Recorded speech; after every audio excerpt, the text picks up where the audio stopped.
sure hope there ain't anybody in there, because if they are, they're not at all capable of being alive.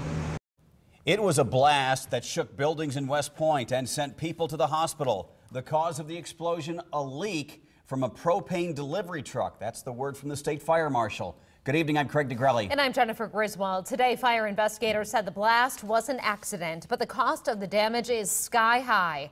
KMTV Action 3 News reporter Emily Zink has the latest on the investigation. Some West Point volunteer firefighters tell me responding to an incident like yesterday's is always in the back of their head, but something they hope they never have to do. It was a dispatch call volunteer fire chief Tom Stratman says he never wanted to hear. Explosion at the Sapp Brothers Petroleum. Volunteer firefighter Corey Shinstock says he was expecting the worst when he received the page. I thought we were going to have mass casualties, just dealing with, propane and fuel and everything else. Bertha Ramirez says she was working the drive-thru at the Dairy Queen next to Sapp Brothers when the ground shook. Some lady from the drive-thru was just like, something just exploded. Somebody called 911. And many of the volunteer firefighters who responded to Sapp Brothers knew they were headed to a potentially deadly scene where they knew someone. You try to just put that out of your mind until, you got a job to do.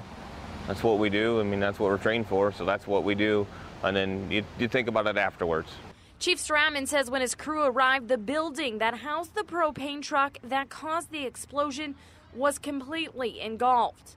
I can't even compare it to anything. You got so much heat so fast. Luckily, no one was inside. Stratman says by the time they responded, EMTs had already taken those injured to the hospital. According to the state fire marshal, 5 Sapp Brothers employees were injured. 3 were treated and released. Chad Albus and Cletus Askoff were life-flighted to Nebraska Medicine but are expected to be okay. 2 volunteer firefighters were also treated and released. Stratman says he is relieved things turned out the way they did and applauds his team for a job well done.